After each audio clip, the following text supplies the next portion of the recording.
Hello everyone! Ako muli ang inyong agent Sela. Congratulations sa aking Felicia Townhouse client dahil inaccept na nila ang kanilang bahay dito sa Micara State, San Cavite. Ako muli ang inyong agent Sela, your trusted property consultant. At ayan, samahan nyo kami dahil itutur ko kayo sa kanilang Felicia Townhouse. Ito yung powder room. Yung Anika Townhouse sa Lancaster, New City, Cavite. And itong Felicia Townhouse ay same lang po ng itsura.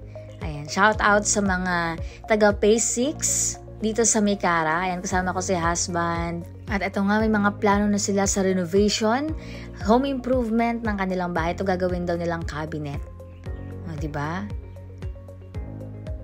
Nireserve nila ito, ongoing construction pa nun. Ngayon, ito na, turnover na nila.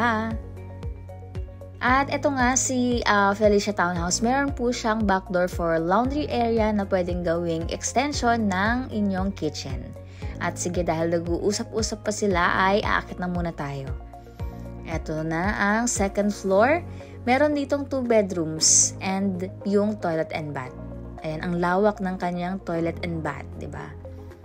At ito naman yung master's bedroom. Soon, pwede nyo pong i-extension yan, lagyan ng balcony. O, diba? Ang lawak niya. And ito naman yung third bedroom.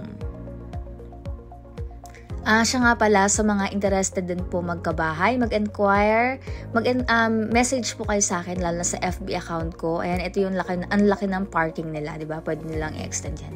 Message kayo sa aking FB account or sa Viber ko or sa WhatsApp or call kayo para ma-guide ko kayo sa mga process. Pero itong Felicia Townhouse po ay sold out na.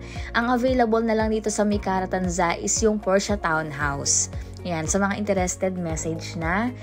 Sa Lancaster, New City, Minami Residence, Westwind, Micara, hawak ko yan. Kaya sa mga interested po mag-inquire, magpa-tripping, message lang kayo.